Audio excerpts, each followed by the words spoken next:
Hey team, how's it going? Alex here, Fearless Training Physique Coach, back with Nick. All ready to go, Nick? All ready to go, happy to be here. We've swapped positions this time, and today, once again, we're gonna be looking at efficient workouts within 30 minutes to deliver the goods so you guys can get in your training with your busy schedules and still get the results. So today we're gonna be focusing on more of the strength-based movements, the big compound movements, the squat, the bench, the deadlift variations. But before we get into them, we're gonna look at some warming up techniques. Now, busy professionals like yourself, you may have desk jobs, you may be static for a large part of the day, so we do need to look at what we need to do to prepare the body for exercise. So, as it's suggested, a warm-up, we need to increase the body temperature, we can increase the viscosity in the muscle, we can prepare our body to perform more optimally, and we can, what we call prehab, prevent injury, rehabilitate the body so we can maximize performance in this short space of time. So the first thing we're gonna do, guys, is jump into some activation work, some dynamic stretches, and then we'll jump into the first big lift being the squat. All right, team, when we're warming up, we want to be looking at a couple of things. Activation work suggesting activating the muscle groups before we work out. So if you've got a desk job or you're highly inactive throughout the day, we want to turn on the muscle groups. You want to wake up the body, create blood flow, and raise that body temperature. As you can see, Nick is moving through a variety of movement-based activation work stretches at the moment. And we're also going to look at dynamic. So we can see dynamic movement, okay? So dynamic stretches, because we know from studies, they reduce the risk of injury and they enhance performance. Now, you can make these specific to you if you've got a specific injury or if you've got a tight muscle group or you've been to see a physio. Feel free to add those exercises in as and when, but again, keep it simple, keep it specific.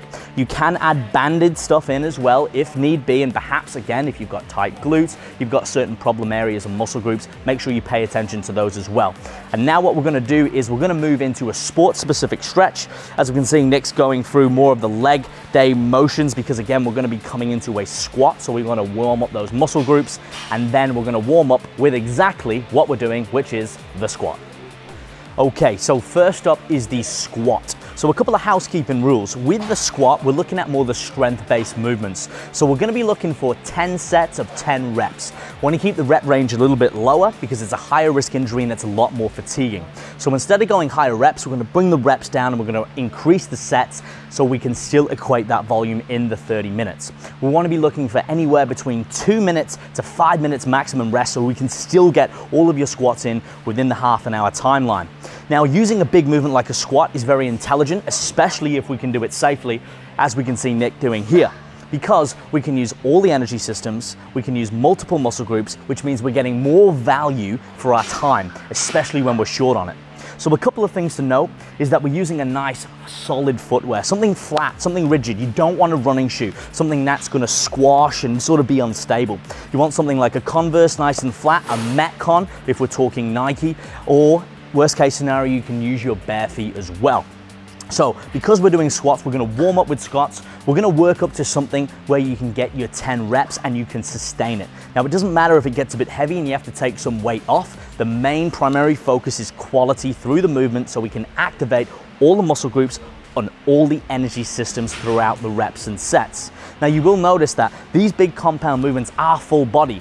Although with the squat, it is primarily lower body dominant. We're looking at the quadriceps, which we can see working here, the hamstrings, the glutes, and the calves. Very taxing, but also, as we can see here, Nick is using his core. There's a lot of core going on. We don't necessarily need to target specifically when we're doing these big movements because we're using all of the muscle groups. We're gonna be using upper back. We're gonna be using arms to create stability.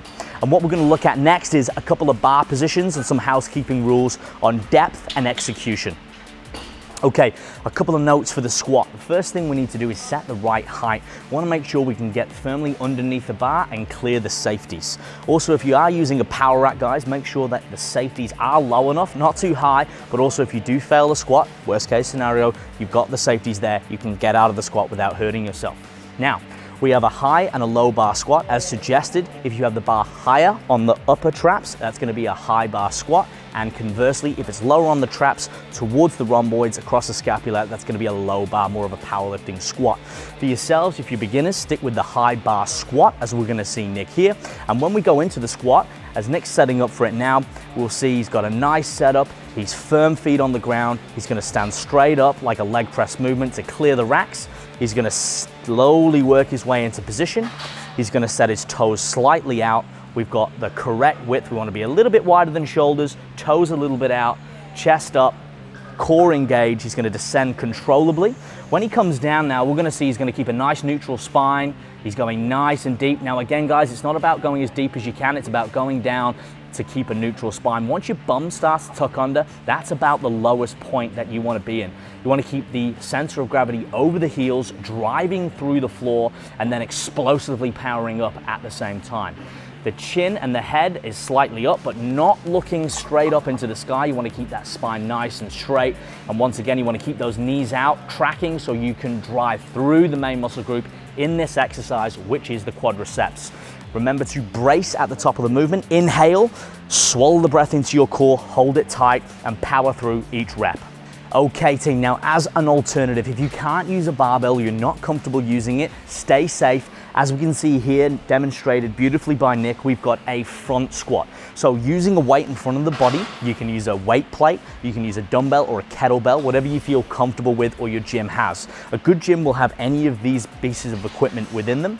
This will teach you to keep the body upright, keep the spine neutral, and maintain a proper squat position throughout the range of movement, as we can see Nick doing here.